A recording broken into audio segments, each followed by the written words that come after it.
Hello, my name is Mercury, and welcome to this brand episode of Media Fae. Today, I'm alone. Today, I'll be discussing a lot of things. I should really change that up for these kinds of episodes. But today, it is our 35th Media Consumers and our first Media Consumers of the year. So, that's very exciting. Our first Media Consumers of the year. And it will be covering the first thing they will ever probably cover in the year. Regarding things coming out this year, I guess. And that is this is going to be our Media Consumers on Echo, the next Marvel series coming out January 9th, a week from now, which we'll have for the first time ever in all of Marvel history for series that are Marvel Studios.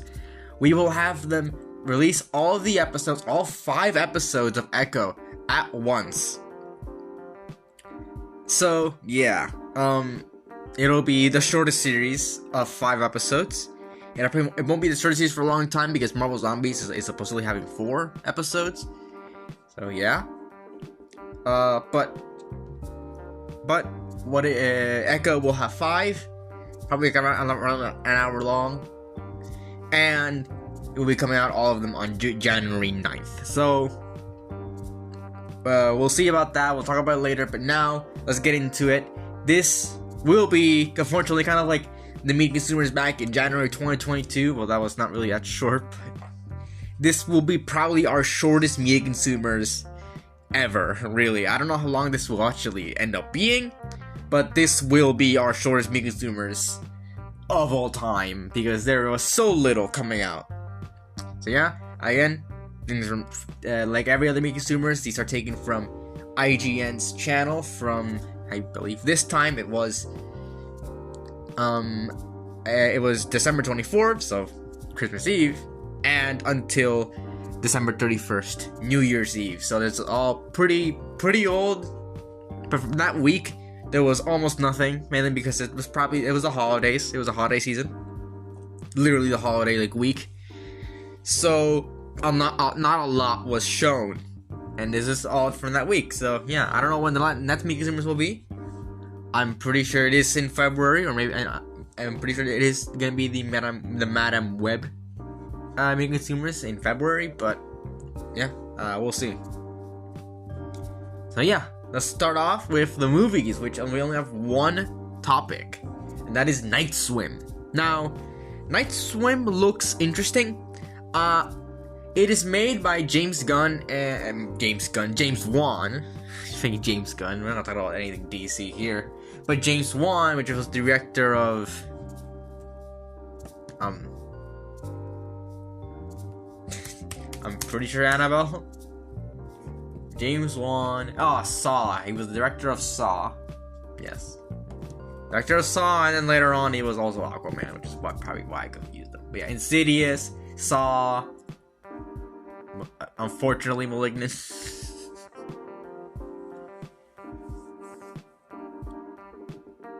And The Conjuring, yeah, all these movies. He is pretty influential in the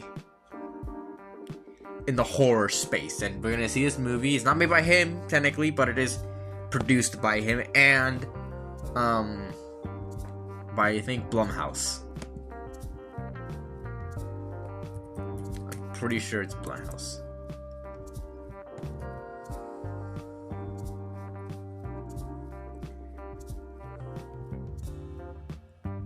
Yeah, Blumhouse. Yeah, okay.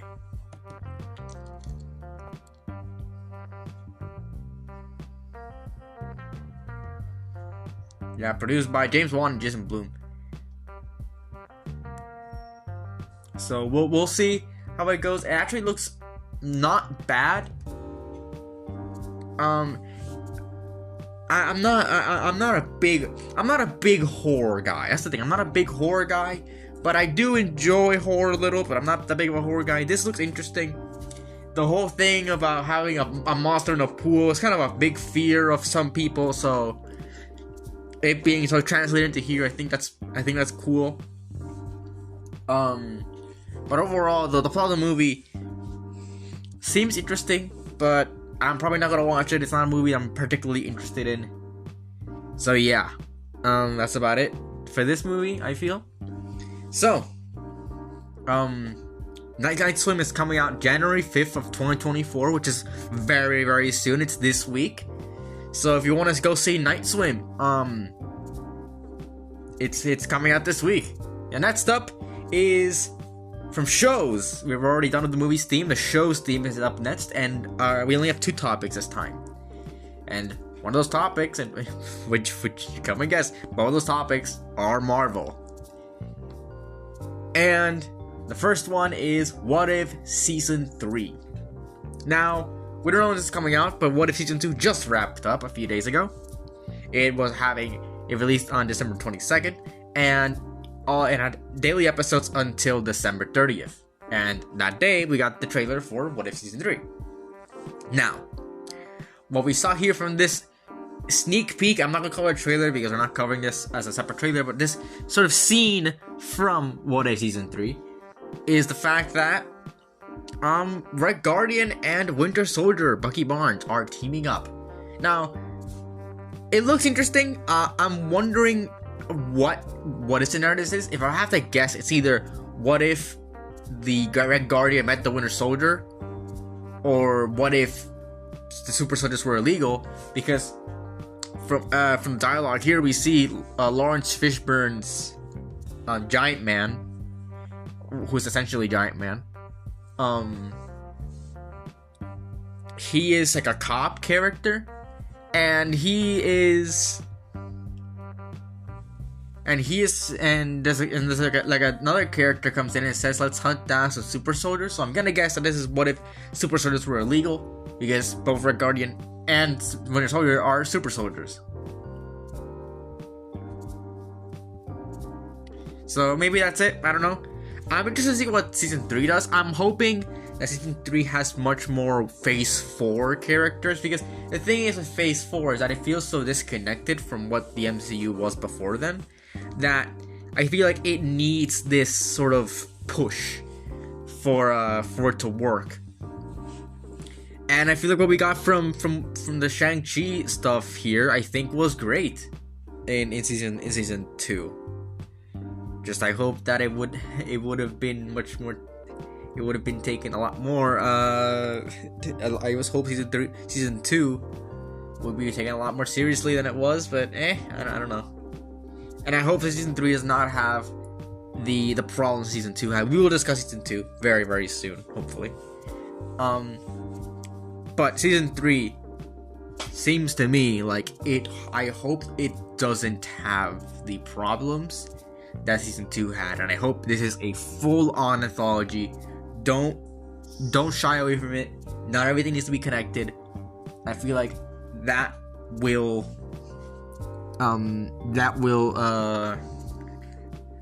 make it shine. I think What If, as just an anthology, will make it shine. I don't mind sequel episodes, but I do mind it not being an anthology. I feel like it's fine. It's not really what an anthology is, but not every episode needs to be connected. I can understand having episodes that are what if scenarios with other in the same universe, but I don't think they should make up the majority. I don't think we should tie in that much. But yeah, whatever. I hope season 3 is a lot better than season 2 and a lot better than season 1. But yeah, let's see what season 3 has to offer.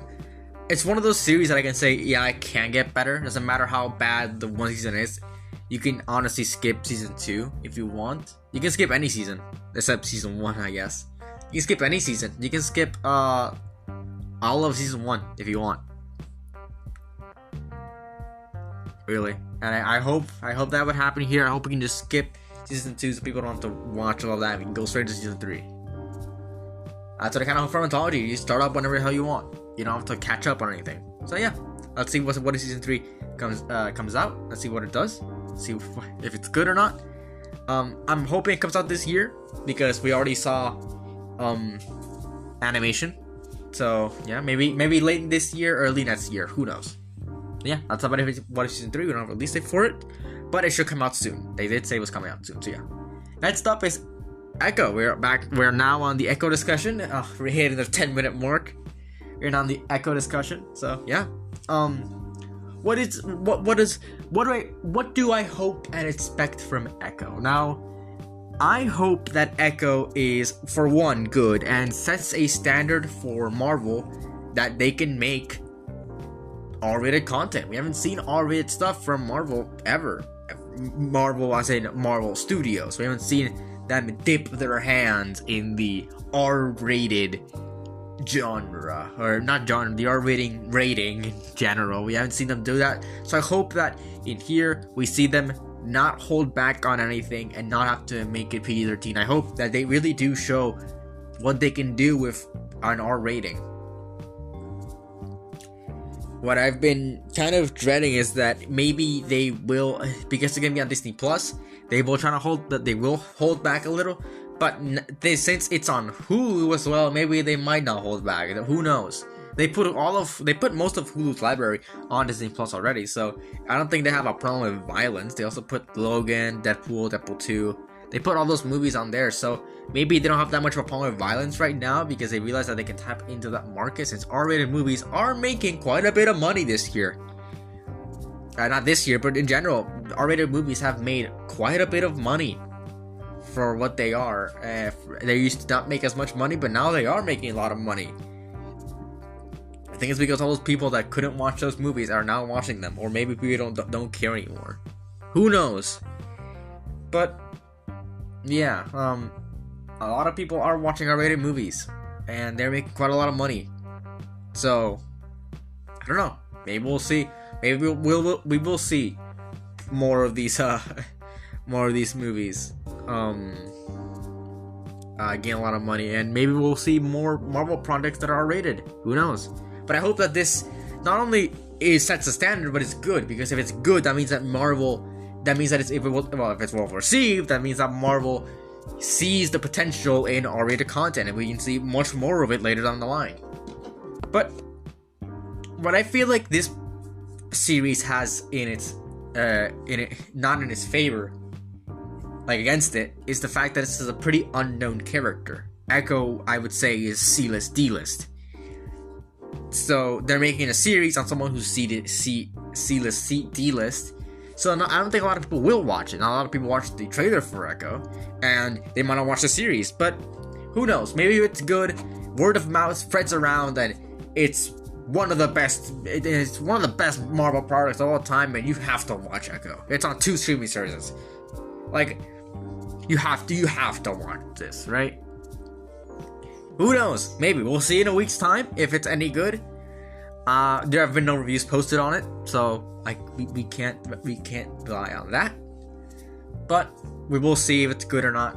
It is coming out all at once on January 9th, so it's not like we have to wait to see how it wraps up. We will see how it starts, continues, and ends on January 9th. So yeah, there's that. Anyways, like I said, Echo's coming out January 9th. So we'll see how it does then. Now moving on to gaming, which has, of course, the most topics, but again, it's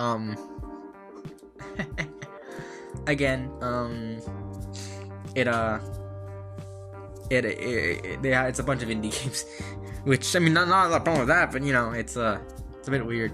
So first up is Grand Enterprise 2 Portals Apart. Now, this is an indie game that I feel like is the epitome of what people think of when they hear, like, I don't know, just Steam new releases. It's apparently this is a sequel to a game that came out literally months ago that's still in early access. So they announced this, and it's coming out this year, and the first one isn't even out of early access yet. It's wild. I don't know how much the first one sold, but it was apparently enough to grant a sequel this early on, and I don't know. It feels weird because this is apparently an asset flip game. It's apparently asset flipped, and there's a whole, like, in the comments of the video, there's a whole list of them. And honestly, sure, the things look cool and the structures look cool, but they're not theirs. And Sure, asset flips. That's what the asset store is for. But when that's all you use, it doesn't fit together. That's what the trailer felt. The trailer starts off like, oh no, it's not even. It's not Grand Enterprise. It's Grand Emprise, right? It's not Grand Enterprise. It's Grand Emprise. So Grand Emprise 2 Portals Apart. That's the trailer. That's the name of the game. So the thing is, it starts in like a weird portal. It's a bunch of things. It's all grass. It's all green, and then it ends up in a volcano that just looks nothing like it's from the same game. So I would stay away from Grand Emprise 2. It doesn't seem like it'll be that good of a game, and kind of what you would find on Moist Critical's Bad Games Night. So yeah, that's about it. Grand Emprise 2 Portals Apart comes out this year. Yeah, next up is media consumers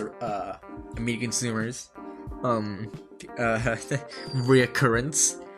Tekken 8. This will probably be the last media consumer to talk about Tekken 8 for a good while until DLCs pop out, you know?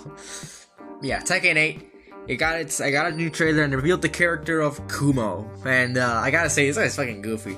I love when games have goofy characters. That's honestly one of the best things. Can that bird shut the fuck up? Can you hear it? Oh. Now I'm trying to think. Oh, there it is. But yeah, Tekken 8, it revealed the Kumo character, and I gotta say the bear is called the Master Salmon, and it has the fucking craziest ass shit. It fights the panda character. I forgot the fucking name of. Well, I don't even know the name of, so I can't say I forgot it if I never knew it.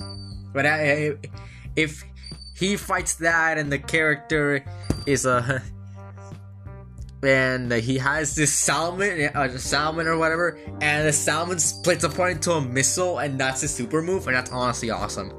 I love when games have a character that's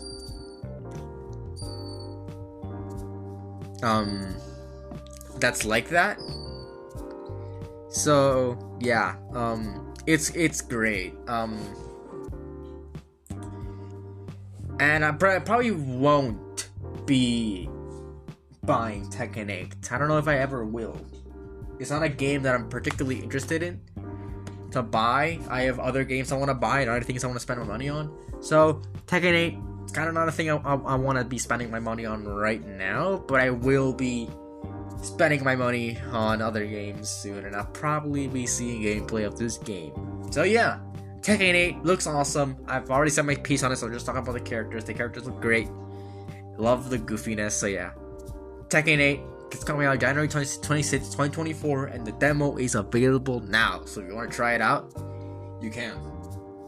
And next up is Escape from Tarkov Arena. Now, apparently Escape from Tarkov is a very popular game. I heard about it before. It is apparently very revolutionary in this kind of genre, but I don't see it. I'm not the biggest fan of, I guess, like, these kinds of shooter games. I just don't like them. They're not my cup of tea.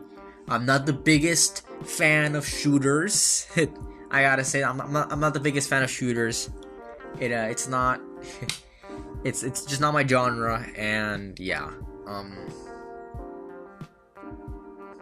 I mean, it looks fun, but like for people that actually enjoy it, but I'm not. I don't enjoy it. I'm not the biggest fan. So yeah, just looks like kind of, I don't know, just run of the mill. That's what I'm gonna say. It looks like run of the mill gun game. So yeah, I'm probably not gonna buy it or get it anyway. So yeah, Escape from Tarkov Arena. We don't have release it for it yet, but weirdly enough, you can pre-order it. So yeah, there's that. Wow, only 4 more to go. Yeah, it was gonna be weak. Short.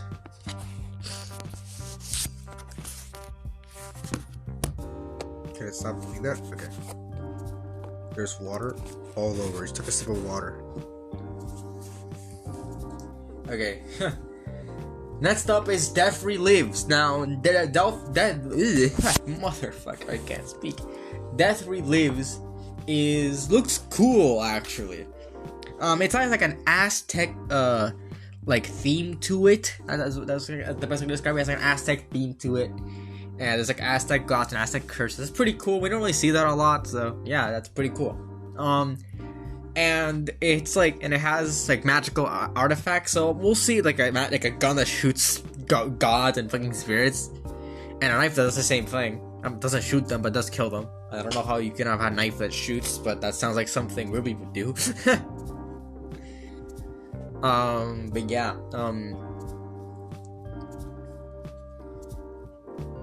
yeah. So definitely looks kind of cool, but maybe it's not my cup of tea. I don't know. I feel like horror games that have guns don't stop being horror games. You can just shoot the bad guys.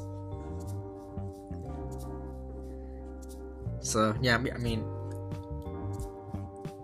I don't know. Just not, again, I don't know. Horror games aren't really my cup of tea. I don't play a lot of horror games. I haven't played any horror games actually. I still have Little Nightmares on my PlayStation, just sitting there waiting for me to open it and play it. But I haven't done it yet. I have more games to play.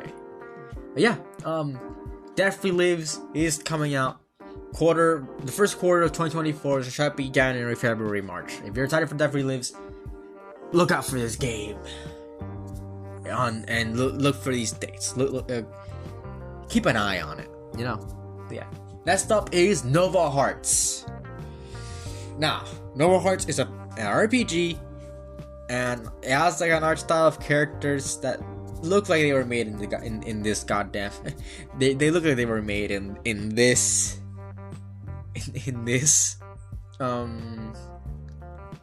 I guess you could call it decade. Just putting it out there.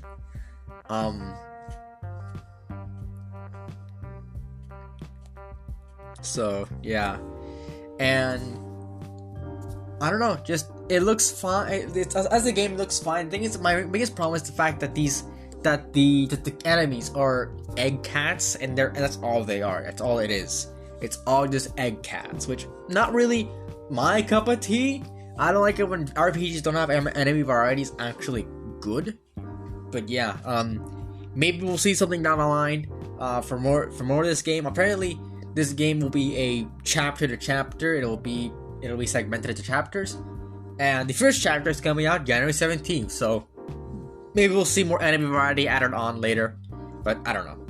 And well, the full game is supposed to come out in summer, so that's anywhere from June to September. Maybe May if you're being if you don't like what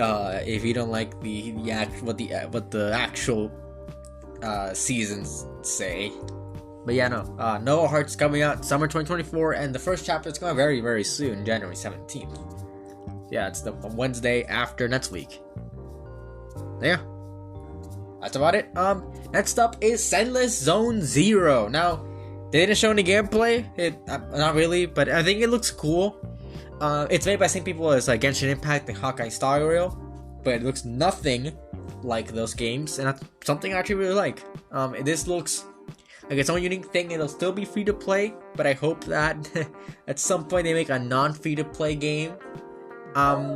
It looks like it'll not be that dependent on like microtransactions. Hopefully, this game looks actually pretty cool, and the animations are bombastic, and they look quite cool. So yeah, I'm really interested. I'm gonna keep an eye on this game because this game looks actually pretty cool. So we'll see how this game goes. So yeah, the animations are really, really good for absolutely no reason. They are. Yeah, the characters are so expressive. It's like you have to if you're gonna be an animator, fucking achieve to be this. They're so good. So yeah, Zenless Zone Zero looks very impressive, and it is coming out this year at some point. I know it was announced like 2021, 2022, so about damn time. So yeah, our final thing is very disappointing. Banishers Ghost of New Eden. I think we talked about it earlier before on the podcast, but again, they have shown nothing for this game. I don't know what the gameplay is. Apparently, this time we'll have like a companion that's a ghost and it has a tie with the main character. That's pretty much all the story we know of, and yeah, just doesn't look very interesting. The whole trailer was this like like presentation with like the games, the game in the background with like text over it, and it being on the game being on mute. It was honestly pretty bad. I don't know how anyone would be excited for this game. It just doesn't look. If they're not gonna show what the game is all about, and they're gonna do this, I don't think you should buy the game. It's honestly something that shouldn't happen. I don't think a game that's this close to the release should have these things happen.